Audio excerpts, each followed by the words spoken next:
Me diz uma coisa, você já se deparou com as 3 versões de você que vivem aí dentro? E não, esse não é o papo sobre múltiplas personalidades.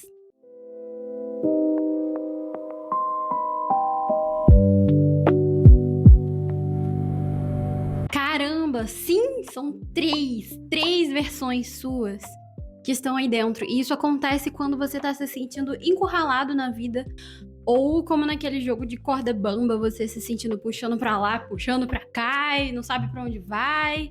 E é exatamente nesse momento que você pode estar se perguntando: o que que as pessoas esperam de mim? Mas eu te garanto que muita gente que passa pela mesma situação que você raramente se pergunta: o que que acontece comigo quando eu vivo dessa forma? Bom, eu não tenho resposta certa pra isso, mas quem sabe a gente encontra alguma coisa pelo meio do caminho, né? E eu trouxe aqui pra esse YouTube, pra esse canal, algumas experiências, algumas vivências, conforme eu vou vivendo e aprendendo. E assim eu trouxe a minha perspectiva, que daqui a pouco você já vai saber qual que é. Mas é bacana quando eu posto um vídeo e o vídeo não acaba por ali, ele acaba se estendendo pelos comentários. Então é assim que eu posso conhecer também outros pontos de vista. A gente sabe que um ponto de vista só nunca explica tudo. Então é essencial que a gente troque ideia, que a gente vê o que o outro pensa, sabe? Isso é muito legal. Eu gosto muito disso. E agora sobre aquelas 3 versões de você, fica a pergunta: quais são elas? Por que 3? Por que você não pode simplesmente ser você? Então vamos lá, porque o que eu vou te falar agora é como se fosse uma cebola. Exatamente, uma cebola. Por quê? Porque a cebola tem camadas. E a gente vai tratar da camada mais externa, ou seja, a primeira versão de você.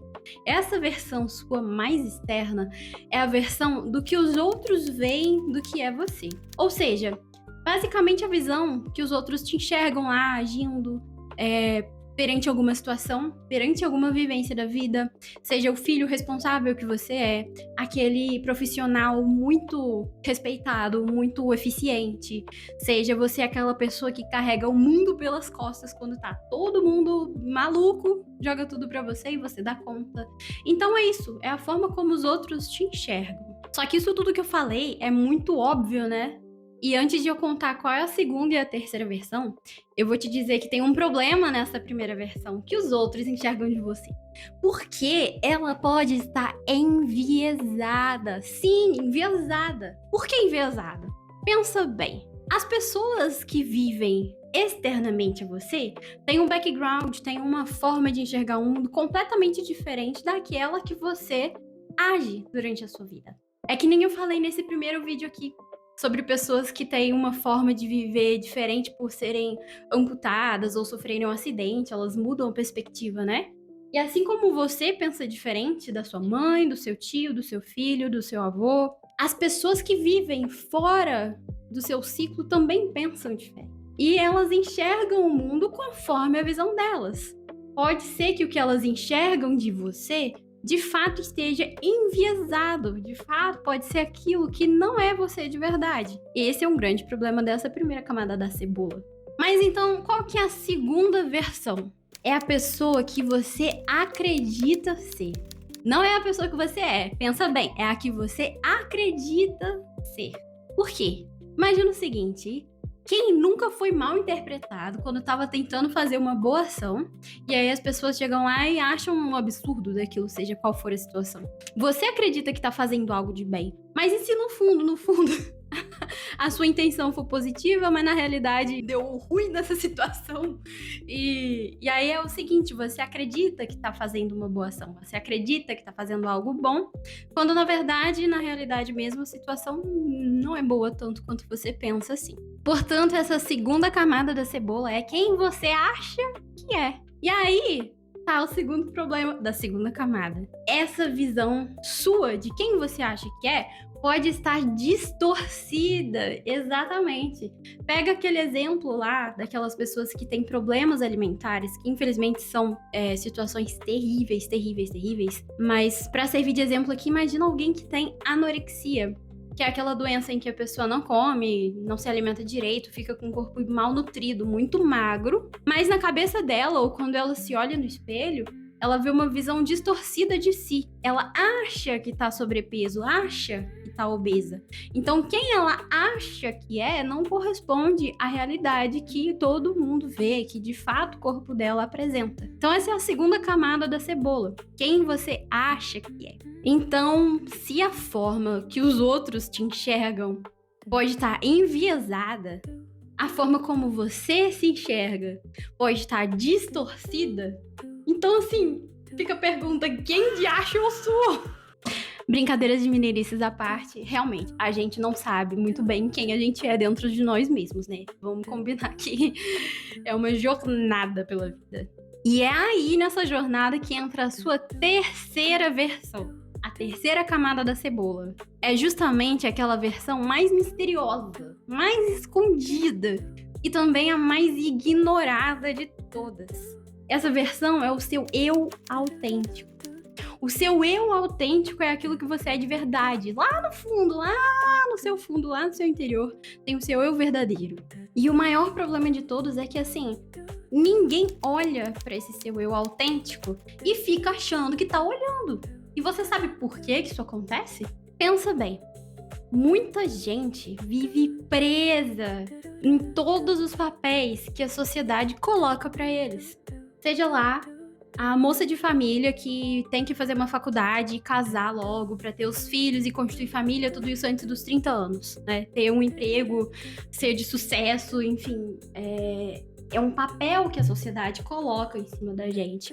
E você, homem, tem que ter sua casa própria, tem que ter carro, tem que ter isso, tem que ter aquilo antes dos 30 anos. O papel, o roteiro que a sociedade coloca em cima de qualquer pessoa, tudo aquilo que se espera de alguém é um papel, é um roteiro. E é isso que acontece quando as pessoas que têm um eu autêntico, que falam um pouquinho diferente, ou talvez muito diferente, fica lá preso, enfiando a sua personalidade, enfiando as suas ações dentro desse roteiro, dentro desse papel. E não segue aquilo que dentro do seu interior tá pedindo no fundo para que você faça. Aí você vem e me questiona assim: tá, mas conseguir uma casa, um emprego bom, ser bem-sucedido, ter família, conquistar bens, isso tudo não é uma coisa boa? E aí eu respondo: é claro, claro que é bom, isso é ótimo. São roteiros muito bons, são roteiros que a própria sociedade coloca de um funcionamento interessante, um funcionamento adequado para esse capitalismo, todo o roteiro que a própria sociedade já propõe para que a gente viva. Então, sim, são coisas boas, são coisas bem vistas, são papéis e roteiros interessantes de serem seguidos, de serem perseguidos durante a nossa trajetória de vida. Mas por que eu disse que as pessoas ficam presas? Por que presas nesse roteiro, nesse papel? Para entender isso, eu trouxe uma história aqui de exemplo. Eu acho que é meio fora da caixa, mas é ilustrativa. Espero que vocês se compreendam.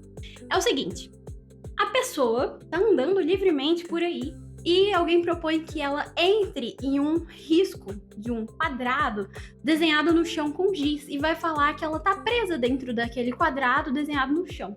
A pessoa entra lá, fica presa, ela sabia que tava fora, entrou, beleza. Como que ela faz pra sair dessa prisão ali, né?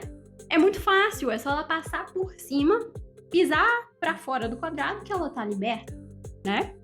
Agora, a seguinte situação. Imagina que a mesma pessoa, uma pessoa diferente, esteja presa não só em um quadrado desenhado no chão, mas em paredes que subiram acima desse desenho do quadrado ali. Então a pessoa tá presa entre 4 paredes ali. Essa pessoa, ela sabia que estava livre antes, ela sabia que estava do lado de fora, conhecia tudo que ela tinha pelo lado de fora. Então ela, dentro daquelas 4 paredes, ela sim se sente presa e vai tentar dar um jeito de fugir. Seja pulando pra cima dessas paredes, seja marretando a parede de alguma forma, nem que seja com os dentes ou as unhas. Mas ela vai tentar sair de lá porque ela conhece o que tinha do lado de fora e sabe que é muito maior do que essas 4 paredes. E agora você pensa o seguinte: mas se a pessoa que estava lá dentro era uma mulher grávida, e aí nasceu um neném nessas 4 paredes lá dentro. Esse neném cresceu, virou uma criança, virou um adulto, nunca conheceu o que estava ali do lado de fora e lá dentro ele se sente, desde que nasceu, com tudo aquilo que ele conheceu. Então, para ele nunca esteve preso, ele sempre esteve nessas 4 paredes, sempre esteve naquele local. naturalmente ele não vai tentar sair tanto quanto a mãe, que um dia foi presa antes dele ali. Para essa pessoa que estava lá dentro, é normal, tudo se tornou normal ficar preso naquele sistema, naquelas 4 paredes. E qual é o paralelo que a gente faz com a nossa sociedade hoje em dia? Tudo parece normal. Seguir um roteiro pré-definido pela sociedade é mais do que normal, é o esperado. Exatamente isso que todo mundo quer seguir, todo mundo quer tirar o seu diploma de uma universidade XYZ e começar a trabalhar e ser rico antes dos 30 anos, enfim. São esses os roteiros da sociedade, tudo é normal. E tem 500 milhões de outras coisas que eu poderia citar aqui que parecem normais. Mas isso é porque a gente nasceu dentro dessas 4 paredes. Fingir um sorriso no trabalho é normal. Entrar no elevador e falar assim: ah, o dia tá quente hoje, nossa, realmente tá muito calor, é normal. A gente falar que tá tudo bem quando nos perguntam e não tá tudo bem, falar que tá tudo bem pra gente passou a ser normal. Basicamente, qualquer ação, qualquer pensamento que você executou, mas lá no fundo você queria algo diferente, mas não seguiu isso, parece normal. E é isso lá no fundo que você queria. É a verdade do seu eu autêntico. E aí, justamente por tudo parecer normal, você não consegue nem mais distinguir o que é o que você de fato queria, o que seu eu autêntico queria, ou se é você ultrapassando os limites. Ou melhor dizendo, deixar que as coisas externas cheguem para os seus limites e quebrem tudo e você permaneça naquele estado de normalidade forçada. E agora sim, o mais triste disso tudo, e eu acho que também é o maior problema, é que nem é que os limites não estejam sendo ultrapassados, nem chega a ser isso. O problema é que você não conhece quais são esses limites. Só que tem uma notícia boa. Esses limites, eles se tornam mais conhecidos quando você presta atenção naquele teu euzinho lá de dentro, falando bem baixinho com você.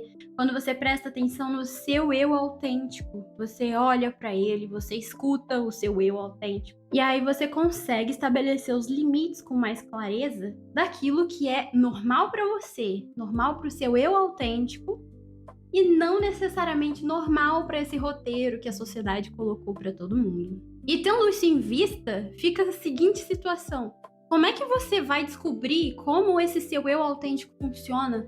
Qual é a voz dele? Quais são as preferências do seu eu verdadeiro? O que tem de importante aí dentro de você que precisa ser ouvido? Quais são os limites do seu eu verdadeiro, as vontades? Como? Como que você vai entender isso? E é um pouco mais disso que eu falo nesse vídeo aqui. Então dá uma olhadinha lá, porque o conteúdo tá muito bacana.